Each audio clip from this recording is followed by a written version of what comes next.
Αγάπης λόγοι.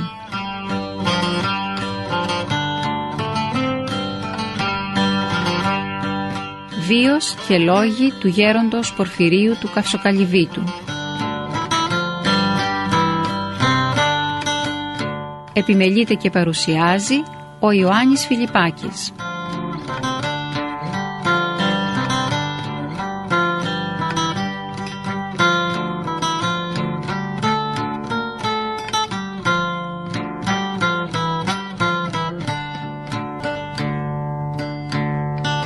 Κεφάλαιο 5. Άγιος Νικόλαος Καλυσίων 1955-1979.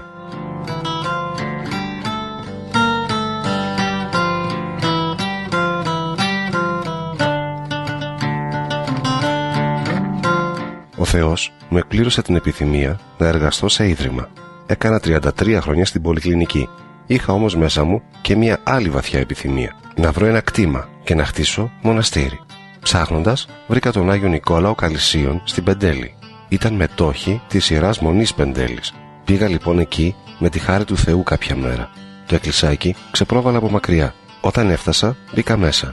Ήταν κατανεκτικό, παλαιό, με λιγοστές εικόνες. Έξω, λίγα μικρά κελάκια καπνισμένα. Εν τω μεταξύ νύχτωσε. Ήμουν μόνος. Δεν γινόταν να επιστρέψω στην Αθήνα. Έπεσα να κοιμηθώ μέσα στην εκκλησία. Σε λίγο ακούω ένα χαρακτηριστικό χτύπο. Ερχόταν από τον τοίχο που ήταν πάνω από το κεφάλι μου. Εκεί ήταν κρεμασμένη η εικόνα του Αγίου Νικολάου. Ο χτύπος ήταν από την εικόνα. Το αισθάνθηκα ότι ο Άγιος με θέλει να εγκατασταθώ εκεί. Πήγα, έφερα τους γονείς μου, την αδελφή μου, την ανιψιά μου. Εγώ, σαν καλόγερος που ήμουνα, καταλάβαινα ότι οι καλόγεροι που μένανε μόνοι τους στον κόσμο χανόντουσαν. Εκεί είχαμε ησυχία. Ζούσαμε πολύ ωραία. Έστω και με συνθήκες πρωτόγονες. Εγκατασταθήκαμε για πάνω από 20 χρόνια μέσα στην ερημιά. Τότε ήταν πραγματική έρημος. Όλη η περιοχή γύρω από τον Άγιο Νικόλαο ήταν κατάφυτη. Πεύκα, γέρικα και νέα. Πλατάνια, θάμνη, τόπους. Θυμάρια να σκορπούν την ευωδιά τους. Κυκλάμινα να ξεπροβάλλουν από τις σχισμές των βράχων. Ανεμόνες και άλλα αγριολούλουδα, ανάλογα σε κάθε εποχή. Ήταν ένας παράδεισος. Πολύ όμορφα. Εκεί ήθελα να φτιάξω το μοναστήρι. Ο Θεός όμως δεν το επέτρεψε.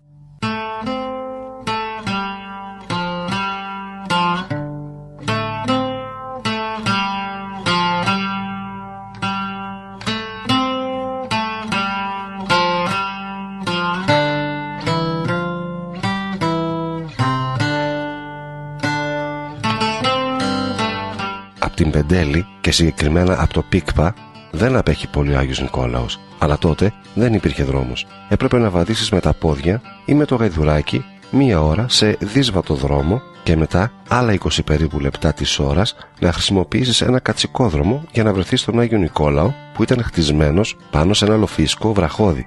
Σιγά σιγά ανοίξαμε ένα δρομάκι για να μετακινούμαστε και να κουβαλάμε τα αναγκαία προς το Ζήν, ό,τι ήταν αδύνατον να έχουμε από τον κήπο. Μου άρεσε ο κήπος. Αγόρασα και ένα τρακτέρ χειροκίνητο για να γίνει τη δουλειά όσο πιο τέλεια μπορούσε. Ο κήπος είχε απ' όλα: ντομάτες, κολοκύθια, μελιτζάνες, κρεμμύδια, σκόρδα και άλλα. Η μεγάλη αγάπη μου ήταν τα δέντρα. Εφρενόμουν να τα βλέπω. Εφύτευσα 400 δέντρα. Καρυδιές, κορομιλιές, αχλαδιές, μιλιές, ροδακινιές, αμυγδαλιές, φουντουκές, μουσμουλιές, ροδιές. Ήθελα την εργασία πολύ. Γι' αυτό έλεγα πάντα και το λέγω και τώρα: να εργάζεσαι ως αθάνατος και να ζεις ως ετοιμοθάνατος. Δηλαδή, να είσαι 90 χρονών και να φυτεύεις καρυδιές, σικές ή ελιές. Είναι να μη σκερτήσει η καρδιά σου την ώρα που φυτεύεις. Όποιος περνάει και σε βλέπει που κουράζεσαι, να λέει: ο άμυρος. Για να προφυλάσσουμε από ασθένειες τα δέντρα, θα θειαφίζαμε με θιάφι και θειοχαλκίνη. Με το τσουβάλι στην πλάτη, ερχόμουν από την Πεντέλη με τα φυτόρια. Πολύ τα περιποιόμουν. Δηλαδή χρησιμοποιούσα και εργάτες, διότι δεν είχα πολύ χρόνο. Εργαζόμουν ακόμη στην Πολυκλινική. Το καθήκον μου ήταν να βρίσκομαι στον Άγιο Γεράσιμο πρωί-πρωί. Γι' αυτό έφευγα από βραδείς για την Αθήνα. Όταν όμως ερχόταν κάποιος για να συζητήσουμε και με κρατούσε ως αργά, έφευγα τα μεσάνυχτα από τον Άγιο Νικόλαο. Νερό είχαμε άφθονο για τα κυπευτικά στον Άγιο Νικόλαο. Ήταν χαμηλά σε μια ρεματιά γεμάτη πλατάνια, μια πηγή, και έβαλα εκεί μια πομόνα για να σηκώνει το νερό ψηλά στο λόφο όπου έφτιαξα δεξαμενή και το συγκέντρωνα εκεί. Ήταν και πόσιμο βέβαια το νερό. Και το καλοκαίρι επειδή θέλαμε λίγο δροσερό νερό και εκεί ψυγείο δεν είχαμε, είχα πάει στην Αίγινα και πήρα ένα σταμνάκι με μακρύ λαιμό που διατηρούσε το νερό δροσερό. Έκανα και εμπόρια με κοτόπουλα. Είχα νοικιάσει ένα κτήμα της Ιεράς Μονής Πεντέλης απέναντι από το αστεροσκοπείο και έβαλε εκεί περί τις 1000 κότες. Δεν μπορούσα να έχω περισσότερες γιατί ήταν μικρό το κτήμα. Είχα στο νου μου να φτιάξω μοναστήρι όπως σας είπα. Γι' αυτό έβρισκα τρόπους να συγκεντρώνω χρήματα.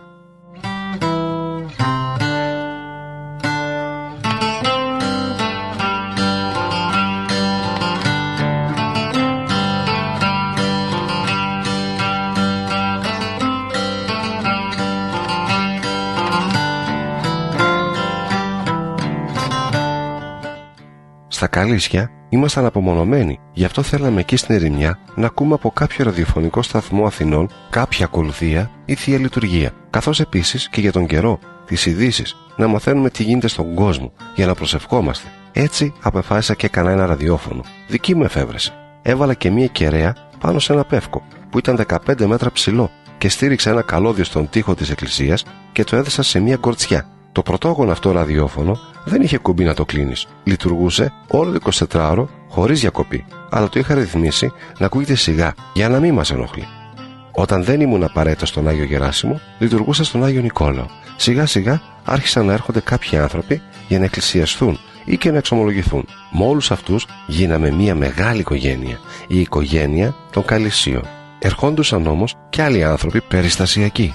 Κάποιος μεγάλος πόνος, κάποιο πρόβλημα τους ανάγκαζε να πάρουν το χωματόδρομο για τον Άγιο Νικόλαο.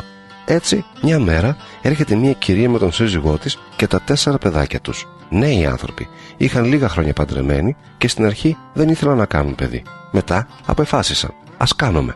Και κάνει μία γέννα 2 παιδιά και αργότερα ακόμη μία και άλλα 2 και έτσι έγιναν 4 παιδιά.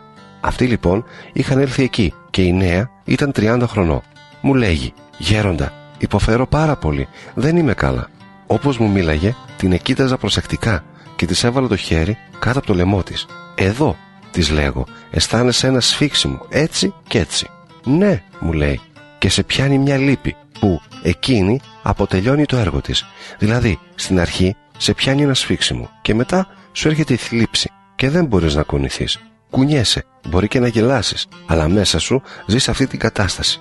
«Ναι», με βεβαίωσε. Λοιπόν, της τα ζωγράφισα όλα τόσο ωραία. Εκείνη ευχαριστιόταν. Μετά της ξαναέβαλα το χέρι στο λαιμό. «Μην νομίζεις», λέω, «ότι έχεις τίποτα. Τίποτα δεν έχεις τώρα από όλα αυτά». Το χέρι μου το είχα εκεί και ξαφνικά της λέω, «Να, σου έφυγαν όλα». Γιατί το είδα. Όπως έβλεπα, ο λαιμός της δεν είχε τίποτα. Μου λέει και αυτή, «Μου έφυγαν όλα» και αισθάνομαι μία χαρά μέσα μου. Λοιπόν, μετά της λέω, «Γονάτισε». Γονάτισε, της έβαλα το ένα χέρι μπροστά στο λαιμό και το άλλο πίσω από το κεφάλι, αρχίζοντας με το «Κύριε Ιησού Χριστέ, ελέησόν με» και συνεχίζοντας με λίγη σιωπή. Μετά, όπως ήταν εκεί γονατισμένη, φωνάζει, «Αχ», από ανακούφιση. Λοιπόν, πήγαινε, σήκω, της λέω, γιατί τώρα περιμένουν κι άλλοι. Μου φίλησε το χέρι και έφυγε. Πάει πιο πέρα και τους αναστάτωσε όλους και ο άνδρας της, όλο χαρά κι αυτός, δοξάζανε τον Θεό για το θαύμα.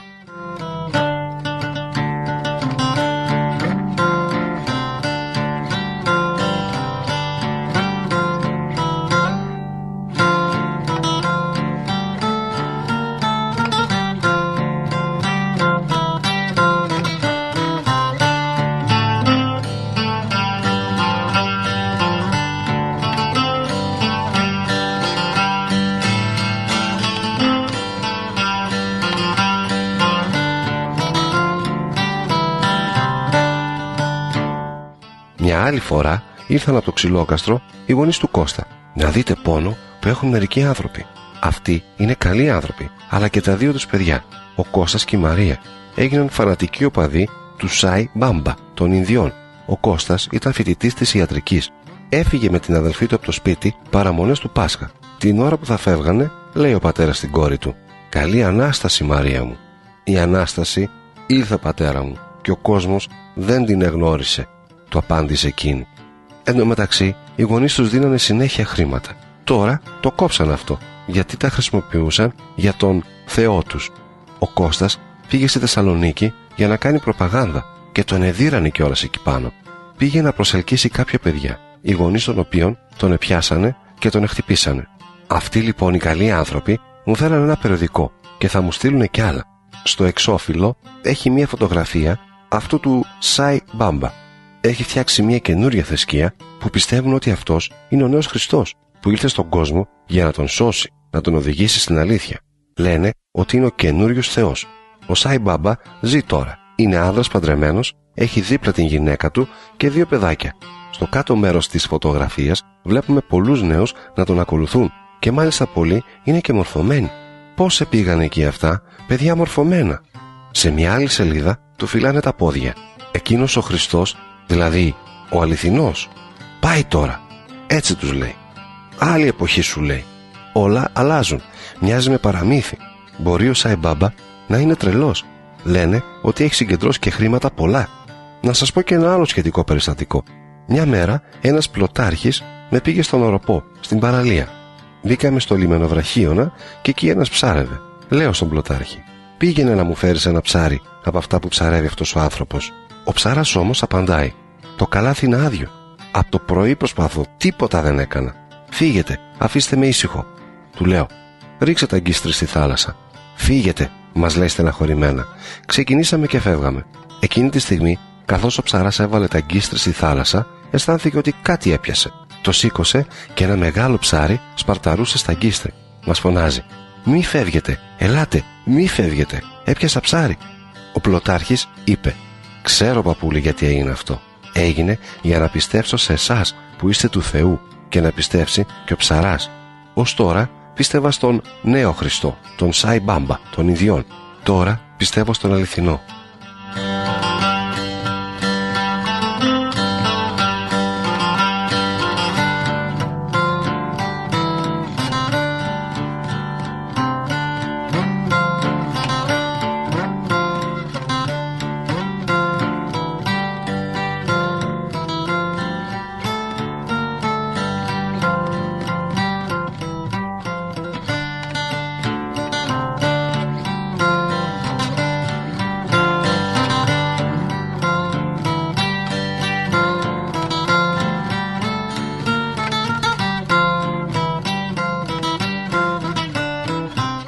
Στον Άγιο Νικόλαο, στα Καλήσια, τις πιο πολλές ώρες τις διέθετα για εξομολόγηση. Υπήρχε βέβαια και πολύς χρόνος για προσευχή, ιδιαίτερα το βράδυ. Θα σας πω και ένα σχετικό περιστατικό. Μια φορά, βράδυ ήταν, συμφωνήσαμε με την αδελφή μου να πάμε στην εκκλησία του Αγίου Νικολάου οι δυο μας για να προσευχηθούμε. Είπαμε να φάμε πρώτα, να ησυχάσουν όλοι και μετά σηκωθήκαμε και πήγαμε στην εκκλησία κρυφά. Κλείσαμε την πόρτα. Αρχίσαμε την προσευχή, το Κύριε Ιησού Χριστέ. Μετά από λίγη ώρα μας πλημμύρισε ένα φως, θείο φως. Συνεχίσαμε το Κύριε Ιησού Χριστέ και νιώθαμε μία χαρά, μία άρρητη χαρά. Μείναμε ώρες εκεί στο θείο φως και μετά που σιγά σιγά αυτό έφυγε, συνεχίσαμε το Κύριε Ιησού Χριστέ, ελέησόν με. Μετά γυρίσαμε στο κελί. Η μητέρα μας περίμενε εξάλεμπτη και μόλις ανοίξαμε την πόρτα, λέει: πού επήγατε, γι' αυτό με βάλατε στον ύπνο? Νομίσατε πως δεν σας είδα? Σας είδα από το παράθυρο. Τα είδα όλα. Είδα ένα φως που κατέβηκε από τον ουρανό και μπήκε μέσα στην εκκλησία. Το κοίταζα και έκλαιγα. Να, τα μάτια μου είναι γεμάτα δάκρυα. Η γριά ήταν στενόχωρη, αλλά ευσεβεστάτη. Ενώ η πόρτα ήταν κλειστή, είδε το φως. Το φως είχε πλημμυρίσει την εκκλησία. Άλλη μια φορά που κατοικούσαμε στην Πεντέλη, ήταν μεγάλη γιορτή. Χριστούγεννα ή Πάσχα. Δεν θυμάμαι. Σηκώθηκε η γριά και λέει: θα πάω στον Άγιο Νικόλαο. Είναι σβηστά τα καντήλια του. Έτσι αισθάνομαι. 1,5 ώρα να πάει και άλλη τόση να επιστρέψει με τα πόδια. Πήγε και ήβρε την εκκλησία όλη φως και τα καντήλια αναμένα.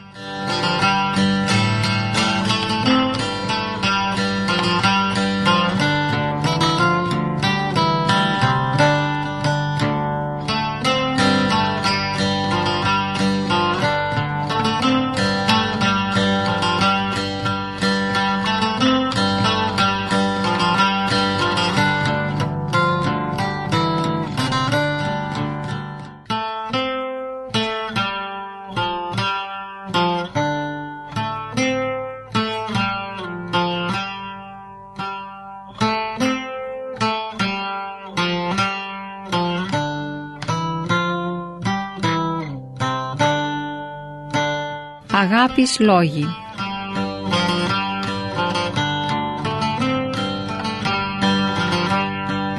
Βίος και λόγοι του γέροντος Πορφυρίου του Καυσοκαλυβίτου.